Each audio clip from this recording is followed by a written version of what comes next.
السلام عليكم ورحمة الله تعالى وبركاته. كسو دواد فهن فيلمس قصداني وقصاد مرغو بدن oo u baahan cibro qaadasho. qisadan ciwaankeedu waxa la yiraahdaa sheekadii tugsadaha. waxay habeenkii ugu horeysay arooskooda markii xafladda dhamaatay oo labadooda aqalka kaliya ku noqdeen oo cashadii cunisteeda u fadhiisteen ayaa qof albaabka u soo garaacay. ninkii baa xaaskiisa ku yiri soo fiiri qofka saacadan albaabka taagan. markii albaabka furtay waa nin miskiin ah oo tugsanayo, duruuf ay ka muuqato wajigiisa. sug bay tiri ninkeeda ay ku soo laabatay, waxayna u sheegtay in qof tugsanayo oo aad baahi uga muuqato uu taagan yahay banaanka. ninkii ayaa aad u xanaaqay, si degdeg ah ayuu u istaagay, wuxuu u tagay miskiinkii albaabka taagnaa, qaylo iyo canaan ayuu afka furtay.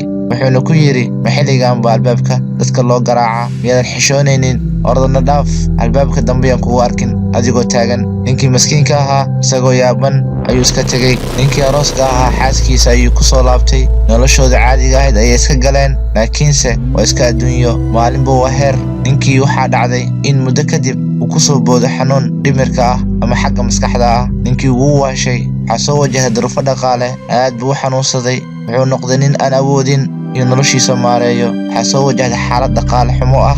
xaaskiisii waxay u dulqaadataba way heen weysay, kadibna way kala tageen. muddo dheer ayay gabadhii garoob ahayd, kadib ayaa nin kala guursaday. isla habeenkii koowaad arooskeeda ayaa haddana qof albaabka soo garaacay. ninkii ayaa dhahay bal soo eeg qofka albaabka taagan. markii albaabka furtay waa nin tugsanayo oo leh ii kaalmeeya. ninkeeda ayay ku tiri waa qof miskiin ah. wuxuu dhahay hoo, cuntadan iyo biyahan u gee. markii cuntadii u geysay ayay aqoonsatay qofkii tugsanayay. wuxuu noqday ninkeedii hore ay nolosha soo wadaageen. iyadoo oynayso ayay ku soo laabatay gurigeedii. ninkeeda ayaa ku yiri maxaa kugu dhacay? waxay tiri ninkaan tugsanayo waa ninkaygii hore oo habeenkeenii arooska ayuu qof miskiin ah ceyriyey oo si xun ula hadlay. ninkeedii isagana uu ooyey, wuxuu dhahay aniga waxaan ahaa ninkii miskiinka ahaa ee albaabkaas soo garaacay habeenkaas ee tugsanayay. adduunyadu waa harka labadeeda gelin. weligaa qof dhibaataysan si xun ha ula dhaqmin, beri inay adiga qabsan doonto moogide. fadlan like, comment and share.